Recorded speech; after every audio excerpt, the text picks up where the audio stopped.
Hello everyone. I'm just going to guide you through the basic use of the vPlus plugin. It's actually quite simple, but very, very, very powerful. So to start off, on our most basic example, I will cover how to do the markup because all the validation is actually inside of the, the field's markup. And you can look at the documentation for all the functions that are available. So you have required, min length, max length. All of them need to be prefixed with data dash VP. That's the only prerequisite to any of the attributes or the custom directives that you create. The first argument, you also have to so each one of these attributes takes an array. The first argument is always the error message if the validation fails. So in this case, if the validation fails, I typed in cannot be empty, and then the expected value. So you can actually omit it on this one, but it could be true or whatever. So you can actually omit it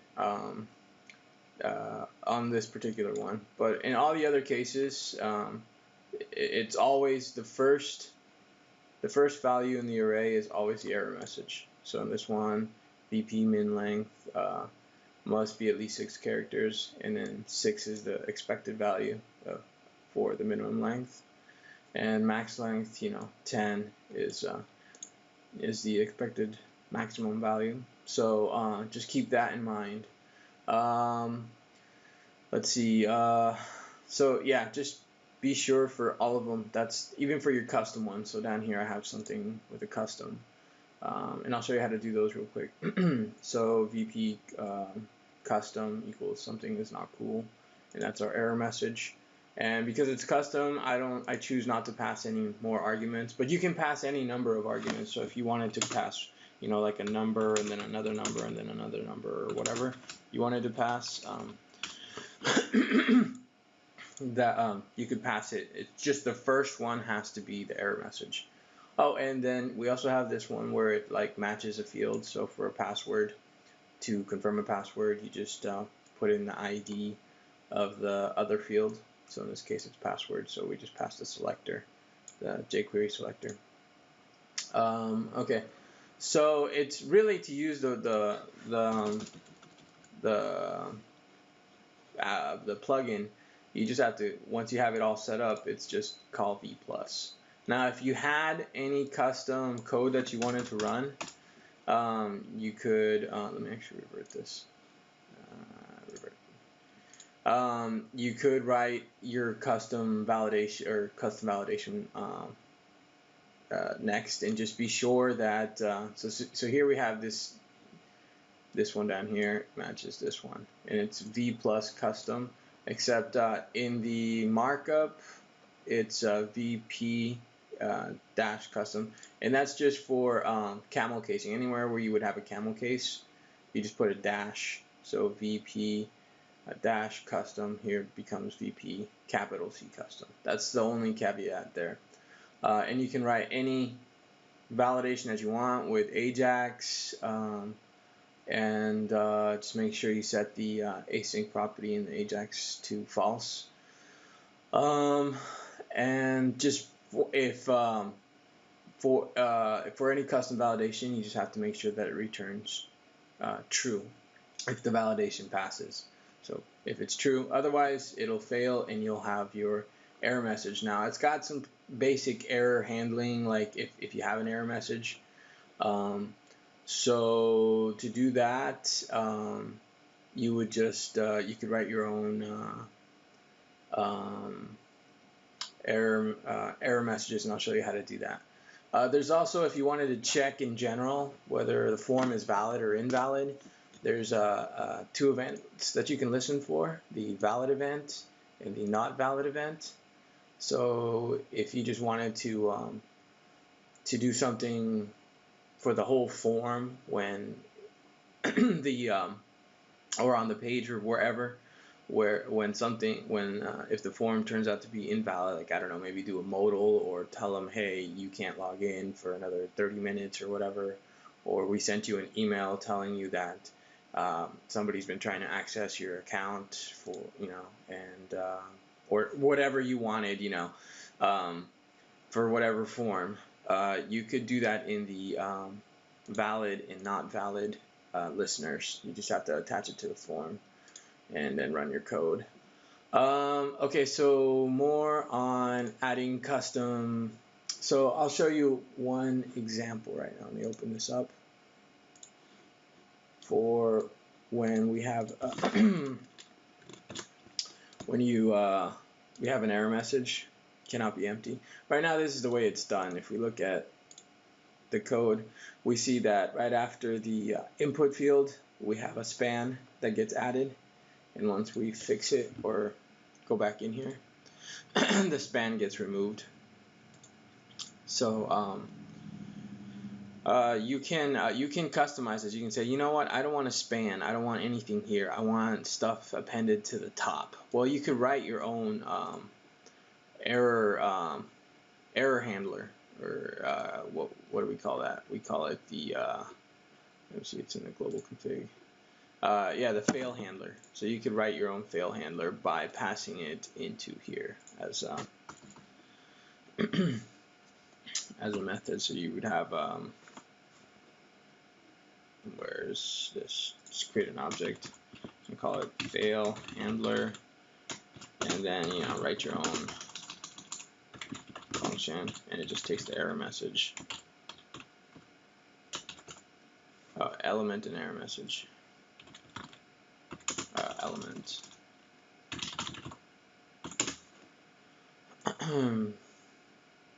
Oh, and the error class as well. So it'll take an error class, which you can also set in the configuration. So error class. There we go. Oh, it's actually just a value. So if you wanted to, and the error class currently gets just appended to the input field. So if we look in here and we have an error, we can look at, and we can see that it has a class of error. So if you wanted to style that, you could. But if you wanted to say, oh, you know what, I want to call it something other than error, you could say validation error. You could do that as well. Oops, and I have so you could do that as well. You can customize either your fail handler and also the way you clean up the errors. So clear errors.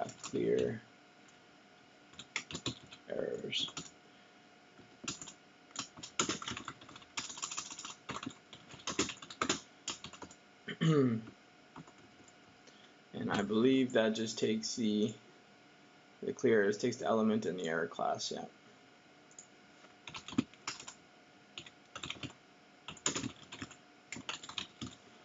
And you could, do whatever you wanted to that element. Take off the error class and do whatever else you wanted to do. Okay, so imagine, here's the one area where this is really powerful. Imagine you had a lot of custom validations, and anywhere that you wanted to use this form, you're like finding yourself having to write all these custom validations over and over again, or kind of ad hoc some way of abstracting it. Or I've come across plugins that force you to do that, and it's really a pain. So what I did was I allowed you to create a global config file where you can set these things by calling the prototype, the vPlus. So you can attach it directly to the vPlus methods objects, and just type in the name of your validation, and so you have access to basically all the settings. So the class, the fail handler, the clear errors method, and even adding custom validations. You can just do it this way globally, and keep them all in one place, and just so I'll show you what I did. I did another example here.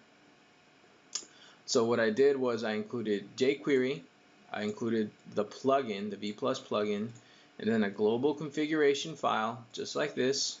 And this is an example in there, and you can just create as many custom validations as you want. fn.vplus.methods, and then some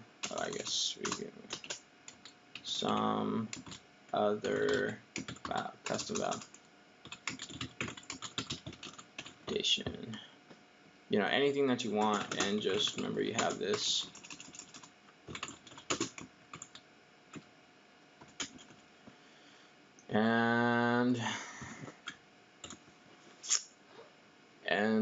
Yeah, so, and you can access the element. So say, I was going to pass the element in here, but I decided not to. So what you can just what I put a semicolon or a comma there. There we go. Let's keep things consistent. But it's just easier to, so if you wanted to access the actual element, you just do this, and that way whatever element that you set this validation to, you can just go this.val, and you could just console this.val.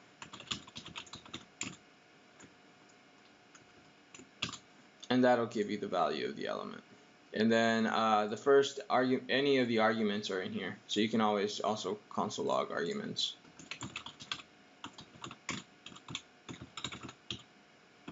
So if remember in the array in here, if you were to put all these get passed as the second argument. So we have, you know, if you had an argument like 10, in this case it's